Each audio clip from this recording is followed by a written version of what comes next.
مرحبا. اليوم بدي ورجيكم طريقة ماما بالكيك أو بالجاتو بدون أي دهون بدون أي زيوت. هلا كسرنا هون 4 بيضات وبدنا نخفقهم.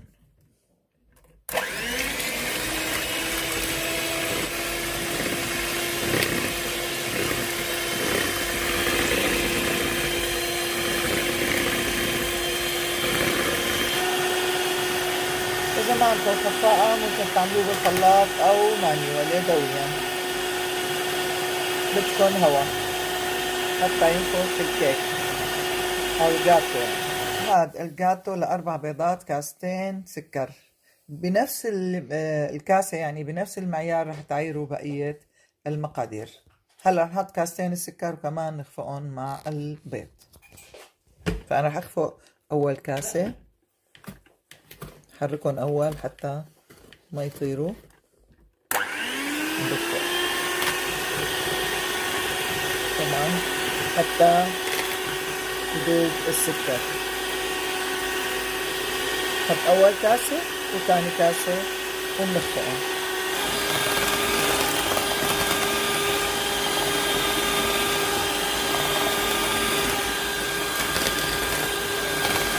أنا بدي إنه يكون في هواء حتى ينفش الجاتو. للأخير لتشوفوا المقادير. هلأ بنفس المعيار بدنا نحط كاسة حليب.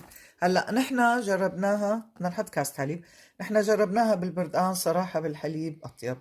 وبنرجع بنخفقهم. بدنا 3 كاسات طحين بنفس المعيار. من نفس المعيار رح تحطهم ماما معلقة وأنا عم حرك. بدنا نحافظ على الهواء حتى ناكلكم ينفش الجاتو. هيك لتخلص الكمية. نضيف الطحين. أنا قلت لكم 3 كاسات طحين بنفس المعيار، وبتطيرن هديك الكهرباء، فرح نعملهم مانيوال. رح تحط لي ماما معلقة واخلطهم. بدنا نحافظ على الهواء. رح نخلص الكمية اللي هن 3 كاسات طحين وارجع لكم. حط مع المكونات الجافة مع 3 معالق بيكنج باودر اللي هن معالق شاي فانيليا. نحركهم مع بعض ونرجع نحطهم مع الخليط ونمزجهم مع بعض. بيلزمنا برش ليمونة، فماما عم تبشر هلا ليمونة، عم تبرش ليمونة مثل ما انتم شايفين بدنا ناخذ بس الاصفر، ما بناخذ الابيض حتى ما يمرمح.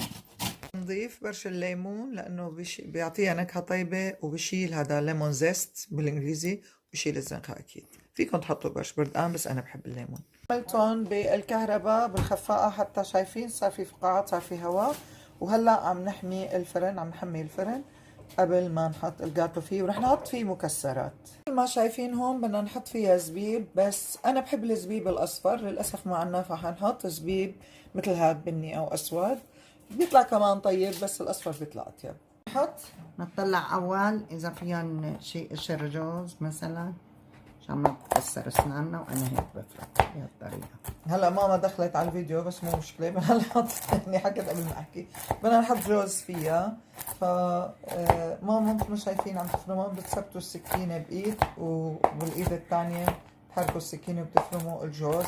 وطلعت ماما مثل ما قلت لكم اذا فيها قشور جوز لانه ممكن تكسر سن يعني، فحنحط فيها جوز. عم تفرمهم ماما، وبهالاثناء مثل ما قلت لكم الفرن عم يحمى. ماما كانت بللت ورقة زبدة وحطتها بالقالب هاد. مثل ما شايفين نحن ما عنا قالب جاتو، فحنعملها بهاد. يفضل قالب جاتو بس الصراحة كمية كبيرة ما عنا قالب بيساع. بهي الصينية حطت ماما الزبيب والجوز، بس رح تحركهم بطريقة انه تحتفظ بالهواء حتى مثل ما قلت لكم يعطيه ينتفخ الجاتو. بتحركهم منيح. اكيد تأكدنا انه ما في اي شائبة بالجوز وبالزبيب. هلا ممكن انتو تستبدلوا، وانا كثير بحب، ممكن انه نعمل مرة تانية تستبدلوا كاسة طحين بكاسة جوز هند، كمان كثير بيطلع طيب. بس انا ما قلت لماما للي بيحب جوز الهند. ونحن تاني مرة رح نعملكم كيكة الجزر بفيديو تاني. هيك الجاتو مثل ما شايفين بهي الصينية، لانه احنا القالب اللي عنا صغير والكمية منيحة، فانتم ممكن تعملوا الجاتو باي صينيه، بس يفضل بقالب لانه بينفش اكثر. هنا الفرن 10 دقائق هيك مثل ما شايفين، رح نحطه من تحت ومنحط الجاتو بالنص.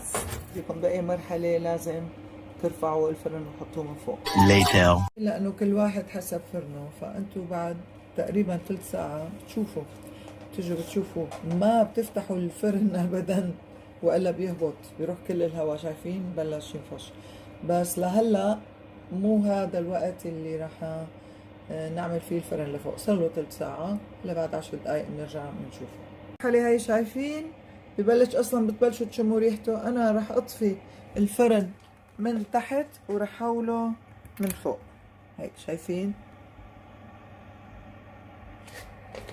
حتى يستوي من فوق. 180 درجة مئوية. يصبحوا قطوهن. ما أكل 10 دقايق على فكرة. شايفة خيال بشهي مثل ما شايفين، بجنن. شوفوا من جوا هيك الجوز والزبيب، شغلة خرافية كتير طيب. ولو عنا قالب كان طلع أطيب بكتير. وأنا طعمته كتير طيبة مع كاسة شاي خرافي. وشوفوا الكمية، يعني ما شاء الله بتعملوا كمية منيحة. بيكون عندكم ضيوف كتير بتنبسطوا انه انتوا عملتوا شي وهيك طلع بهالجودة هاي. جربوها على طريقة ماما وصحة وألف هنا.